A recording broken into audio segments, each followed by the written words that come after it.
My name is Cassandra Holloway, and I'll be your host for this episode. Today, we're discussing the once taboo topic of miscarriage.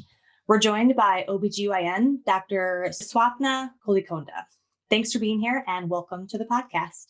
So, miscarriages are scary to think about, especially if you're trying to conceive or if you're already pregnant. But we also know that miscarriages are common, affecting nearly 1 in 3 pregnancies. Yet there is a lot of blame, guilt, and questions when it comes to this sensitive topic. Our goal of this episode is to provide our listeners with the information about how miscarriages occur, the warning signs to watch for, and who is most at risk. Before we dive into this full episode, we just want to take one moment and remind listeners that this is for informational purposes only and is not intended to replace your own doctor's advice. So, Dr. Kollikonda, I want to first start off by asking if you'll tell us a little bit about your practice at Cleveland Clinic and the types of patients that you see. I'm a general obstetrician and gynecologist. I see pregnant patients and related problems. And I also see patients who have gynecological problems. And I perform surgeries related to obstetrics and gynecology. So I want to dive right into our topic here. What exactly is a miscarriage? What's happening when someone experiences this? So any pregnancy loss before 20 weeks is called a miscarriage. And having said that, the miscarriages are more common before 13 weeks of pregnancy, which we call them as early pregnancy loss. And they account for 80% of the miscarriages of the documented overall 10% of pregnancies. And only 5% of miscarriages happen in later part of the pregnancy, that's between 13 weeks and 20 weeks of pregnancy. So not necessarily every woman, when they have a miscarriage, they'll experience symptoms. Half of them, they do not experience any symptoms. Half of them experience symptoms such as vaginal bleeding or lower abdominal cramps or back pain. Does your body react the same way as having a miscarriage, you said, before 13 weeks or having it after 20 weeks? Is it all kind of like the same symptoms that you were mentioning?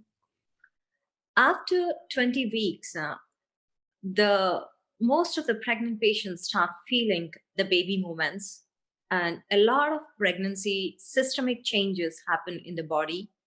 And as well as by the time they have got all the preliminary genetic testing, ultrasounds reassuring them that the pregnancy is going normal. So they build a lot of emotional bonding, and it's psychologically and physically hard for them to take it or to cope with it after 20 weeks. Before 20 weeks, they do not experience the baby movements and not much changes happen. So the impact is slightly less. But again, any pregnancy loss is a huge emotional personal loss. Can you talk a little bit about the psychological effects of having a miscarriage? Like, how do you treat the emotional side of it? Miscarriage is a huge personal loss, and it is not very well spoken out, and they tend not to grieve with the family members or with the close friends. So we do, and it's very common for them to feel guilt, sadness, and anxious, and feeling jealous of when they see pregnant patients or patients who have babies. It's very common. They have to reach out to family, and they have to talk to the close friends. And if they are going into extreme depressive symptoms, then they have to reach out to the doctors. And they also have some women tend to grieve this process with other women who are going through the miscarriage. then they can connect to the support groups. Yeah, I think finding that support in a support group, like you mentioned, would you also recommend maybe speaking to a therapist to kind of work through that loss as well? Yeah, if the symptoms are extreme, leaning to depression, then we do offer them counseling sessions. And it's depending upon how the couple is taking it. We also offer them the counseling sessions. You always hear about patients talking, pregnant patients who are pregnant, getting to that quote safe zone, kind of. I think it's when you reach the second trimester. Is there any truth to that? So generally, we say that when we see the baby's heart tones by week 7, the rate of miscarriage goes down to 5 to 10%, and that's the first safe zone. And at 13 weeks, after 13 weeks, the rate of miscarriage is 5 in 100. So it's again like, it's very rare after 13 weeks. What about you hear people going in for their like week 17 kind of monthly normal appointment and they find out that the baby doesn't have a heartbeat anymore, or maybe the baby stopped growing 2 weeks ago? Kind of how common is that type of miscarriage? It is not that common. As I said, it happens only in 5 in 100. Yes, it is very hard because they have gone through the pregnancy changes already, and it's going to hit them hard. I want to talk a little bit about some of the causes of a miscarriage. Kind of what are some of those reasons that this would happen to a woman? There are many causes, but the most important is the genetic causes, which are the chromosomal abnormalities, what we call. Uh, Usually, the egg contributes 23 chromosomes, and the sperms contribute 23 chromosomes. And if there is any misplacement, decrease, or increase in the number of the chromosomes, that can result in miscarriage, or any imbalance in the chromosomes, even though the number is normal, then also the miscarriage can happen. And there are other causes of miscarriage, such as infections, to name a few: toxoplasma, cytomegalovirus, listeria, and parvovirus, and history of any fibroids or any abnormal shape of the uterus or any uncontrolled medical problems, such as thyroid problems, hypertension, and diabetes, and sometimes blood disorders or lupus. Yeah, these are some of the most common causes of miscarriage. What about trauma to the stomach area, or lifting something heavy, or even like a strenuous workout? Does that typically cause a miscarriage or not so much? It's unlikely with exercise or any strenuous exercise for a miscarriage to happen. But if the strenuous exercise lead to any huge trauma, then especially in the later part of the pregnancy, it can cause separation of the placenta and can lead to miscarriage. And the low impact traumas are very rare to lead to miscarriages. The high impact trauma, such as motor vehicle accidents, or can cause miscarriage, can lead to miscarriage, especially in the later part of the pregnancy. So you always hear about pregnant women having to limit their caffeine intake along with obviously alcohol. But I'm wondering if the reason why you have to limit caffeine, does that play into effect with a miscarriage, or how does caffeine affect your pregnancy in that aspect? Anything in excess is not good.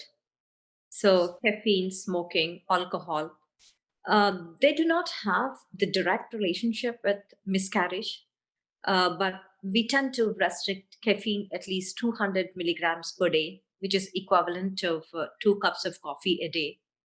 And the same thing with alcohol too. A limited alcohol if most of the time we tell them not to have any alcohol, and patients are aware of not doing that.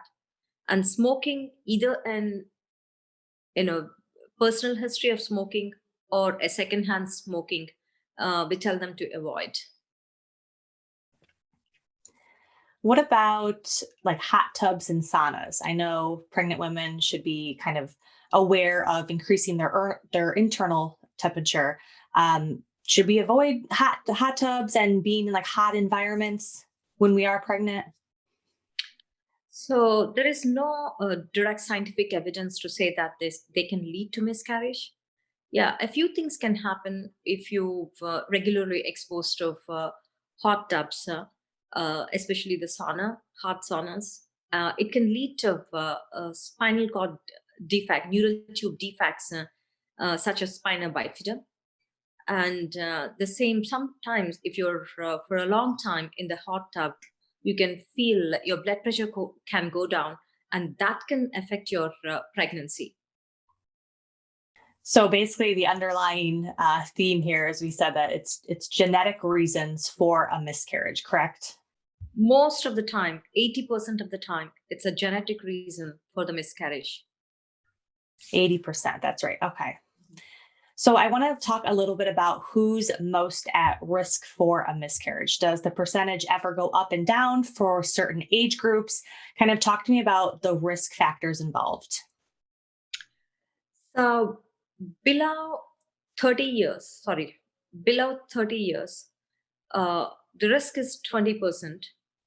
Above 35, the risk increases.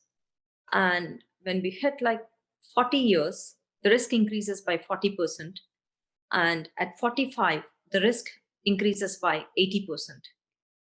Is there anything advice-wise that women listening to this podcast who might be over that 35 threshold or into their 40s or even 45, like you mentioned, is there anything they can do to help decrease their risk of miscarriage, even though they are a little bit older in age? Not in particular, apart from the general measures such as a regular exercise, healthy eating, avoiding alcohol, smoking, and going through extreme stress. So these are some of the things they can try to avoid, and making sure that they take prenatal vitamins every day, which has 400 micrograms of folic acid. Speaking of prenatal vitamins, is skipping several days in a row or even a couple weeks when you're pregnant, is that ever a culprit for having a miscarriage? Not at all. Yeah. Because they eat a healthy, regular diet, and most of the time it should supplement in their diet. I want to talk about multiple miscarriages now. For someone who has suffered 2, 3, 4 miscarriages in a row, kind of what's that red flag number that something might be wrong or something wrong with their body? What could that mean if they're suffering from multiple miscarriages like that? So sometimes if you find a cause for the miscarriage, we can try to treat it, such as uncontrolled medical conditions, or sometimes if they have cervical surgeries leading to short cervix, we can put a stitch around the cervix, which can prevent the miscarriage. Or if we can find that they have any blood disorders, we can give aspirin or blood thinners to prevent the miscarriage to happen. But less than 50% of the time, we find the reason why they're having a recurrent miscarriage. And we also try to do a lot of testing on them to find out what could be the reason, so that we can help them out. And more than 2/3 of these patients can have a normal, healthy pregnancy after undergoing recurrent miscarriages. And the rate of recurrent miscarriages, can happen 1 in 100. It's not that common. And I assume it kind of has to do with the diagnosis of multiple miscarriages. But if someone keeps experiencing these miscarriages, like, does that affect them? Can they have a miscarriage and then be completely fine for multiple other pregnancies? Or does it kind of increase the risks of keep having to have more miscarriages? So the risk of having a recurrent miscarriage is 1 in 100. So it's very less for them having one after the other. So I want to talk a little bit more about the symptoms and warning signs. I know you had mentioned some symptoms include bleeding and cramping and pain, in the stomach area. What are other warning signs that might signal or cue you into miscarriages that might be happening right then and there, or might be happening in the near future? So most of the patients do not experience any symptoms, and they do not know that they're having a miscarriage until they get an ultrasound, or they have an abnormally increasing or decreasing pregnancy hormone, which we call as HCG. And only some patients experience symptoms such as vaginal bleeding, abdominal cramping, and these are the most common ones. And some people experience back pain and abnormal vaginal discharge, but these are pretty uncommon. Wow, so it's common to not even know that you're having a miscarriage. It sounds like what you're saying. Yes, exactly. If a woman thinks that she is in fact having a miscarriage, if she is having some of those um, more symptoms like bleeding and cramps, what should she do? Should she call her doctor? Should she go to the ER? Kind of walk me through her next steps. So, when a patient gets diagnosed to have a miscarriage, if she is asymptomatic or if she has a minimal symptoms of vaginal bleeding or an abdominal cramping, the best thing is to contact her doctor so that they can walk them through the options available. But if they experience severe bleeding, changing maxi pads, 2 pads an hour, or severe abdominal cramping, then the best thing is to go to the emergency department. And I want to talk a little bit now about the types of miscarriages. So I know there is such a thing as an ectopic pregnancy. Can you talk to me a little bit about what that entails? Ectopic pregnancy is when a fertilized ovum is attached outside the uterus and growing outside the uterus. And the most common site for the ectopic pregnancy is in the fallopian tubes. And it can lead to a fatal disaster if it ruptures and bleeds inside the abdomen. So the ectopic pregnancy can happen in 1 in 50 pregnancies. And if it is not treated, as I said, it can be fatal. What are some of the symptoms that you should watch out for? And I assume it happens kind of pretty early then in the pregnancy. Is that correct? Yeah, it happens anywhere from 4 weeks of pregnancy to 12 weeks of pregnancy. And they may not experience any symptoms, and they'll come to know that they have an ectopic when they have their first ultrasound. And they may experience the similar symptoms as other generalized miscarriages, such as abdominal cramping and the vaginal bleeding. And 15% of the patients who come with these symptoms of miscarriage to the emergency department are ectopic pregnancies. Are there any risk factors that put you at higher risk for having an ectopic pregnancy? So, patients who have a history of an ectopic pregnancy, or who conceive with an IUD in place, or who had a tubal sterilization before, or any kind of tubal surgeries, or any abdominal surgeries which can lead to scar tissue around the tubes, or age above 35 in general, a history of smoking, a history of endometriosis, pelvic inflammatory diseases, or sexually transmitted diseases, or one of the main reasons for ectopic pregnancy. When someone has an ectopic pregnancy, can you ever save the pregnancy? Unfortunately, no. The baby cannot grow outside the uterus. And I want to move to a chemical pregnancy. You often hear people talking about that. What is a chemical pregnancy and why does that happen? Chemical pregnancy is a very early pregnancy which happens um, immediately after the embryo implants in the uterus.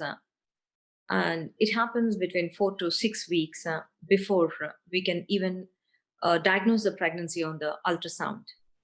But they do have the pregnancy hormone in the blood because the implanted embryo secretes a pregnancy hormone, which is in the blood. And that's how we diagnosed it to be a chemical pregnancy. And it's very common. And it's 80% of the miscarriages are chemical pregnancies. And some of them, they do not recognize that they were pregnant and they miscarried it. And the only way they describe is they had a delayed period with heavy bleeding or a heavy menstrual period. And by the time they come to see their doctors, the pregnancy test is already negative. So it sounds like it's quick and it happens kind of earlier on for sure when you're in that testing kind of phase. Yes, it's very common too. So I want to talk a little bit about how miscarriages are diagnosed or treated. I know we talked about if a woman is experiencing bleeding and going to her doctor or contacting her doctor's office, if she comes in for an exam and evaluation, kind of what tests or exams are typically done to officially say that she is going to have a miscarriage or she currently is miscarrying. Sometimes we can diagnose them to have a miscarriage just by one ultrasound and one pregnancy hormone level. And sometimes we may have to do multiple ultrasounds or multiple pregnancy hormone levels to see the trend them and to diagnose them to have the miscarriage. You often hear about the DNC. Can you talk to me about what that is? What does it entail? And do you always need one when you have a miscarriage? Not necessarily. When they have a miscarriage, if it's an early miscarriage before 13 weeks, they do have options of expectant management where we don't do anything and we let the miscarriage happen spontaneously. But it takes a long time. And the success rate of it is 80% if we can wait for 2 months. That's pretty long time. And we counsel them to report us if they experience any excessive bleeding, and we provide them the pain medications. And the second option they have is the medical management, where we can insert the misoprostol tablets in the vagina and to expedite the process of miscarriage. And these tablets can be repeated again within 7 days. But no later than 3 hours. And again, we counsel them if to report if they have excessive bleeding and give them pain medications. And if any of these managements fail, then we can give the option of the suction dilatation and curettage, the surgical options. And we also give the option of suction dilatation curettage when the patient is unstable with excessive bleeding or having a severe abdominal cramping or any signs of infection such as fever or abnormal discharge, vaginal discharge, indicating that it could be a infectious miscarriage. Then we will offer them. And of course, patient's preference is always if patient prefers to have a suction DNC, and they can have it. Yeah, it sounds like a really personal decision, that you make alongside your healthcare provider, kind of what you want to do. If you do want to wait it out a little bit, or if you want to go the medication route, like you were saying, or have a DNC if it makes sense. It sounds like a very personal decision to make. Yes. It's a personal and informed decision. So you talked a little bit about the procedures for what happens during an early stage miscarriage. Can you talk about what procedures are available or what happens when you have a later stage miscarriage, like after 13 weeks? After 13 weeks, we don't give them expectant management. They have either a medical management or a surgical option. For the medical management, we most of the time bring them to the labor and delivery so that they'll get a good pain relief while they're going through this miscarriage, because they experience this as a mini labor process. So we have to make sure that they're going through this process pain free, because they're already going through a lot of psychological pain. And the second option is the surgical option, where we have to dilate the cervix and we have to evacuate all the pregnancy parts and clean the uterus. That's done in the operating room. And after the procedure, we usually give them precautions not to have any sex for a couple of weeks, or not to put any tampons or anything inside the vagina for a couple of weeks, because they still experience some minimal bleeding for almost 1 to 2 weeks.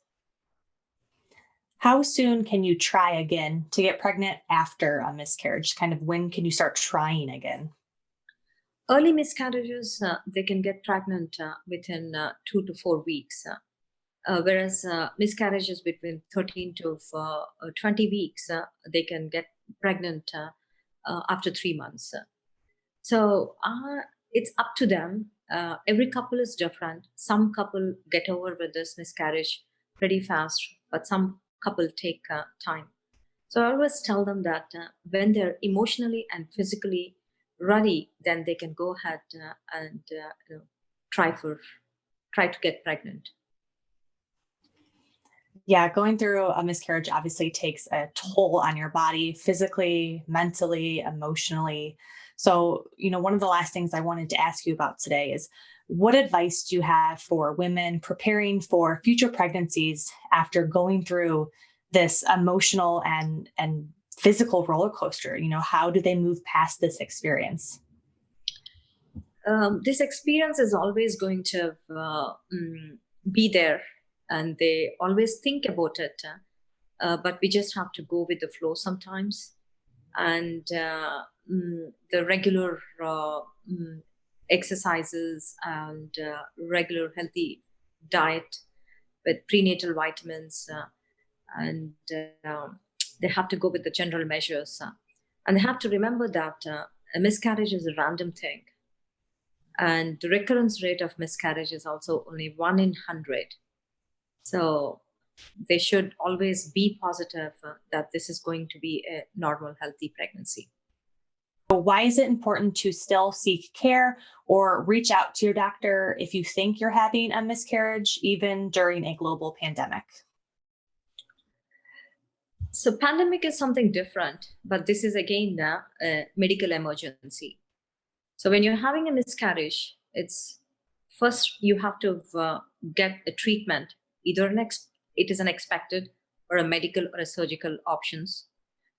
If it's not treated at the right time, this can lead to some complications, such as infection or heavy bleeding, at which point you have to go to the emergency department, and where your risk of exposing to pandemic COVID infection is high. And also, going through a pandemic, you're already psychologically affected.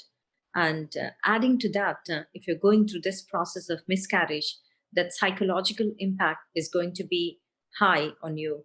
So you have to reach out to the family doctors in order to get treated. Absolutely.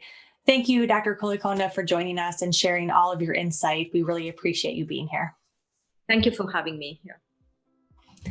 For the latest news about women's health or to schedule an appointment, visit clevelandclinic.org/OBGYN or call 216-444-6001. Thanks for listening.